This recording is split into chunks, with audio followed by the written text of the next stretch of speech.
Imagjinoni këtë skenar. Ju keni muaj apo vite që keni eliminuar çdo yndyrë të dëmshme. Nuk prekni skuqje, nuk hani ushqime të procesuara, keni thënë jo përfundimisht sheqernave dhe ëmbëlsirave. Ndjeni krenar për regjimin tuaj. Shkoni të bëni analizat e gjakut dhe surprizë e pakëndshme. Kolesteroli juaj është sërish i lartë. Në këtë moment shumica e njerëzve ndihen të tradhtuar nga trupi i tyre. Çfarë po bëj gabim? Pyet veten. Por e vërteta është se problemi nuk është te pjata juaj.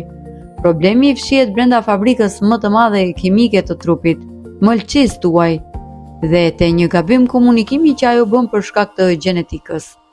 Sot do të shpjegojmë saktësisht se çfarë nuk funksionon mirë në mëlçi, kur ju hani pastër por kolesteroli mbetet i lartë dhe si gjenetika e bllokon punën e saj. Sekreti që pak njerëz e dinë. Kush e prodhon kolesterolin? Për të kuptuar këtë paradoks, duhet të thyem një mit të madh. Kolesteroli në gjakun tuaj nuk vjen kryesisht nga ushqimi. Në fakt, rreth 75% deri në 80% të gjithë kolesterolit në trupin tuaj e prodhon vetë mëlçia juaj çdo ditë. Ushqimi që hani kontribon vetëm me rreth 20%. Kolesteroli nuk është një helm.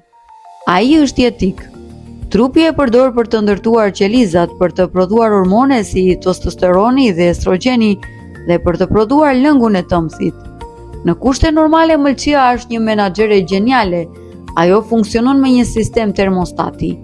Nëse hani ushqime me kolesterol, mëlçia prodhon më pak.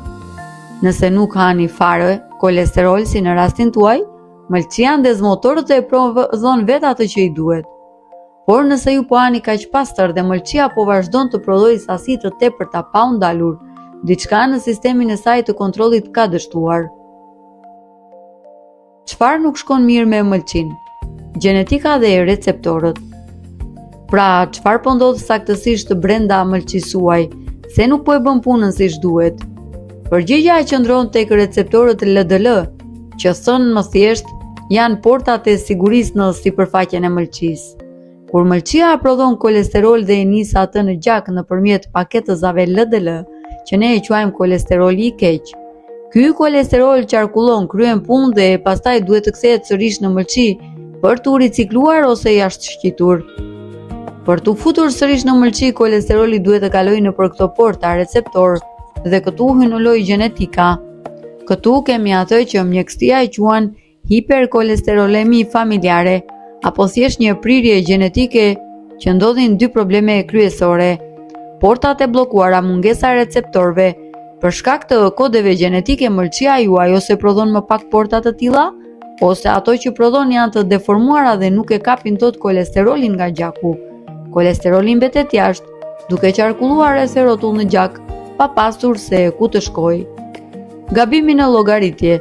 Duke qenë se kolesteroli mbetet i bllokuar në gjak dhe nuk kthehet dot në mëlçi, sensorët e mëlçisë mendojnë se trupi ka mungesë kolesteroli. Çfarë bën mëlçia? Prodhon akoma më shumë. Është një keqkuptim total brenda sistemit. Nëse regjimi juaj ushqimor është perfekt por kolesteroli mbetet i lartë, ky nuk është një dështim i vullnetit tuaj. Është thjesht kimia e mëlçisë që funksionon me një udhëzues gjenetik të ndryshëm. Faktorë të tjerë të fshehur të mëlçisë. Pse shtohet kolesteroli? Përveç gjenetikës së pastër, ka dhe dy gjëra të tjera që mund të bëjnë që një mëlçi e pastër të prodhojë më shumë kolesterol.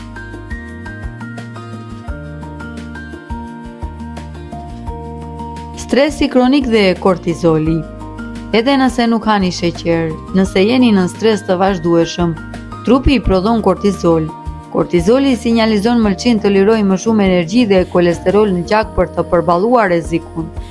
Lidhja me tëmthin. Rruga e vetme se si trupi e nxjerr jashtë kolesterolin e tepërt është përmes lëngut të tëmthit, i cili prodhohet nga mëlçia.